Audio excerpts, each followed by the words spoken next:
Justice मिलना चाहिए, न्याय मिलना चाहिए, शुभेंदु अधिकारी ये कह रही है। और ये न्याय की लड़ाई ही दरअसल सड़कों पर लड़ी जा रही है। और उधर कोर्ट में सुप्रीम कोर्ट ने स्वतः संज्ञान लेते हुए इस पर सुनवाई की।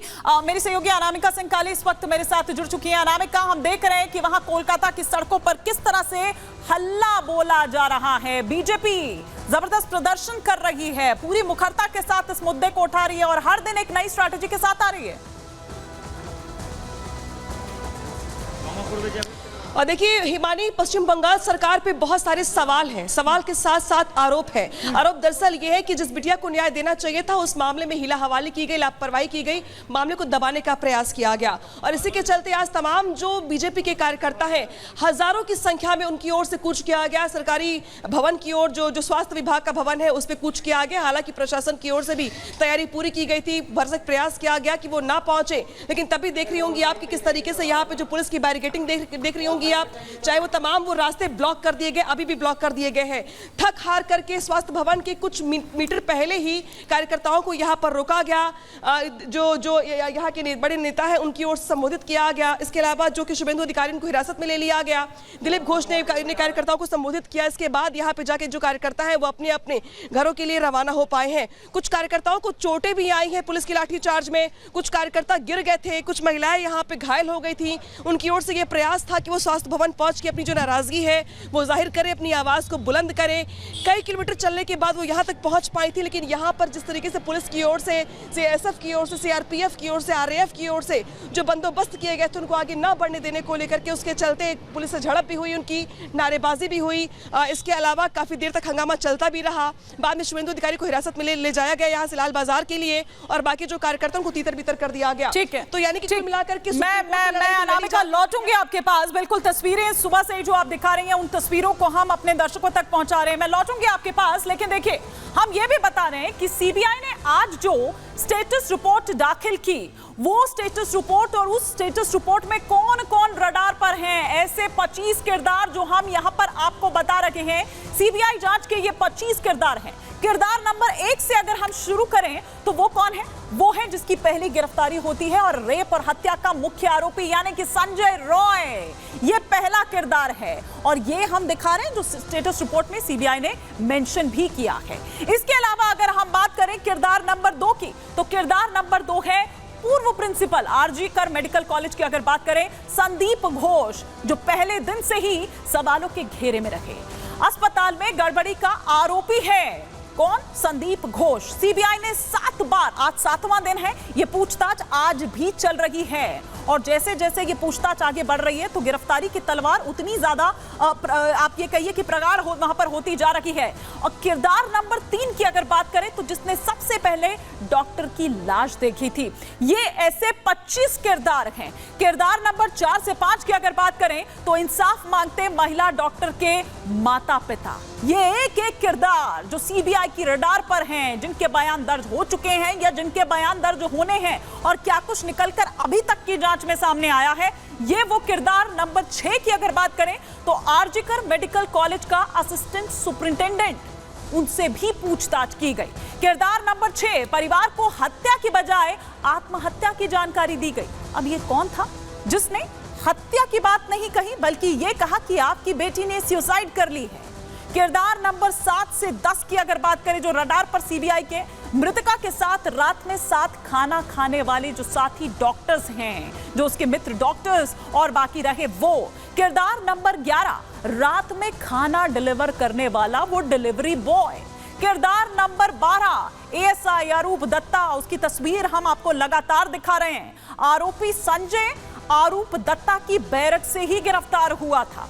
ये वो पुलिस वाला जिसके साथ कई तस्वीरें जो हैं संजय रॉय की वो वायरल हो रही है। किरदार नंबर 13, सौरभ, जो कि घटना वाली रात किस तरह से वहां नजर आता है और सीसीटीवी में भी देखा गया। इसके अलावा किरदार नंबर 14 से 17 की बात करें तो मृतक महिला डॉक्टर के करीबी जो जूनियर डॉक्टर्स हैं उनसे भी पूछताछ कुछ से हो चुकी है, कुछ से होनी अभी बाकी है। किरदार नंबर 18 से 22 वो कौन कौन है? जो पोस्टमार्टम करने वाले 5 डॉक्टर्स हैं, उनसे भी कई तरह की जानकारियां सामने निकल कर आई और वो बाकायदा उस स्टेटस रिपोर्ट में मेंशन किया गया है।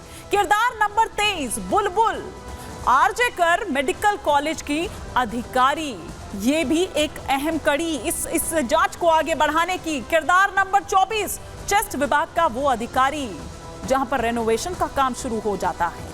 इससे ठीक सामने सेमिनार हॉल था जहां पर यह वारदात घटी। क्या किसी को उसकी चीख पुकार सुनाई नहीं दी? ऐसा कैसे हो सकता है?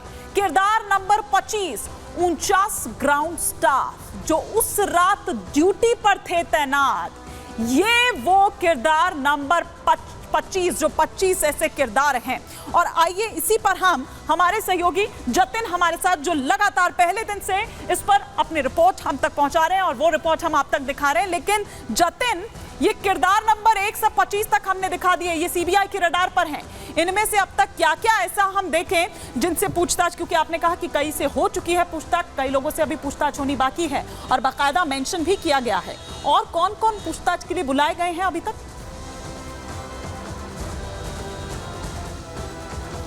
बिल्कुल, देखिए हिमानी, सीबीआई ने अपनी स्टेटस रिपोर्ट सुप्रीम कोर्ट में दे दी है और इन सभी 25 किरदारों का जो भी इन्वेस्टिगेशन अभी तक निकल कर आया वो सभी सीबीआई ने कोर्ट में बता दिया है। लेकिन अभी इस केस में डेवलपमेंट जो अभी हुआ है कि जो पूर्व प्रिंसिपल है संदीप घोष, उसको लेकर और 5 और डॉक्टर, यानी कि कुल मिला के 5 लोगों को लेकर सीबीआई की जो टीम है वो सियालदा कोर्ट के लिए निकली है। संभवतः 2 ऑप्शन अब सीबीआई के पास है। एक, मजिस्ट्रेट के सामने बयानों को दर्ज कराया जाए जिसमें पूर्व प्रिंसिपल के भी बयान दर्ज होंगे, साथ ही जो 4 और डॉक्टर्स हैं जो कि विक्टिम के बेहद नजदीकी बताए जाते हैं, ये वो लोग हैं जिनके साथ रात को 11 बजे डिनर किया था। इन 5 लोगों के मजिस्ट्रेट के सामने स्टेटमेंट दर्ज कराए जा सकते हैं। हालांकि दबी जुबान में सीबीआई के कुछ अधिकारी ये भी बता रहे हैं कि पॉलीग्राफी टेस्ट इनका करवाने की जो अर्जी है वो भी कोर्ट में दी जा सकती है, क्योंकि उस टेस्ट के लिए दोनों का कंसर्न होना बहुत जरूरी है, कोर्ट का भी और जिसका आप टेस्ट करेंगे उन दोनों का भी। ये जो अभी आप कह रहे थे मजिस्ट्रेट के सामने बयान की बात, जतिन, कुछ डॉक्टर्स को ले भी गए थे, ये बताया जा रहा है कोर्ट में। आज बिल्कुल 4 डॉक्टर्स हैं, पूर्व प्रिंसिपल संदीप घोष, उनके अलावा 4 और डॉक्टर्स हैं जो कि उस विक्टिम के साथ में जो दोस्त है वो बताए जा रहे हैं। ये वो लोग बताए जा रहे हैं जिनके साथ रात को 11 बजे विक्टिम ने आखिरी बार लंच किया था, आखिरी बार मुलाकात इन्हीं से हुई थी। उसके बाद वो वार्ड में चली गई, उसने अपनी ड्यूटी की और उसके बाद वो 3 बजे के आसपास सेमिनार हॉल पहुंचती है। तो इन 4 और एक 5वां जो पूर्व प्रिंसिपल है, इन 5 के स्टेटमेंट मजिस्ट्रेट के सामने दर्ज कराने की जो प्रक्रिया है, जो भी हमें इनिशियल जानकारी मिल रही है सियालदा कोर्ट में, जिसको आईपीसी की धारा या सीआरपीसी की धारा में 164 के स्टेटमेंट हम बोलते थे, लेकिन अब बीएनएस आ गया है तो उसमें कुछ सेक्शंस में बदलाव है, लेकिन प्रोसीजर सेम है कि मजिस्ट्रेट के सामने स्टेटमेंट को दर्ज कराया जाएगा, जिसको बाद में CBI as a proof court में जब ट्रायल शुरू होगा तो सबमिट भी कर सकती है। लेकिन दबी जुबान में दूसरा एक और इस पूरे मामले में चीज निकलकर सामने आ रही है कि पॉलीग्राफी टेस्ट, पूर्व प्रिंसिपल का पॉलीग्राफी टेस्ट और साथ ही जो 4 उसके दोस्त है उनका पॉलीग्राफी टेस्ट, क्योंकि कंसर्न जरूरी है। बिल्कुल जतिन, आप यहां पर अहम जानकारी यहां पर दे रहे हैं। बिल्कुल, फिलहाल शुक्रिया इस तमाम जानकारी के लिए आपका। देखिए जिस तरह से हमारे सहयोगी जतिन भी पूर्व प्रिंसिपल संदीप घोष की यहां पर, और जो पहले दिन से ही सवालों के घेरे में रहा, 7वां दिन आज है जो पूछताछ कर रही है सीबीआई और कई ऐसी बातें निकल कर आई है, लेकिन लगातार विसंगति जो है वो भी पाई जा रही है उसके बयानों में। अब इसके काले कारनामे ये कोई पहली बार नहीं है, बल्कि उनका स्टाफ जो है, उनके सबऑर्डिनेट्स जो है, वो किस तरह का गंभीर आरोप संदीप घोष पर लगाते रखे हैं ये हम आपको बता रहे हैं। जो साथी डॉक्टर्स हैं उन्होंने संदीप घोष पर ये गंभीर आरोप लगाए। संदीप घोष मेडिकल कॉलेज में रैकेट चला रहा था, ये बड़ी बात जो निकलकर सामने आई, ये बड़ा आरोप जो लगाया गया संदीप घोष पर। लावारिस लाशों की बोली लगाई जाती थी, मेडिकल वेस्ट की सौदेबाजी का आरोप लग रहा था संदीप घोष पर। मेडिकल कॉलेज के कामों में कई घोटाले किए, परीक्षा में पास कराने के लिए छात्रों से अवैध वसूली करता था संदीप घोष, ये आरोप लगा।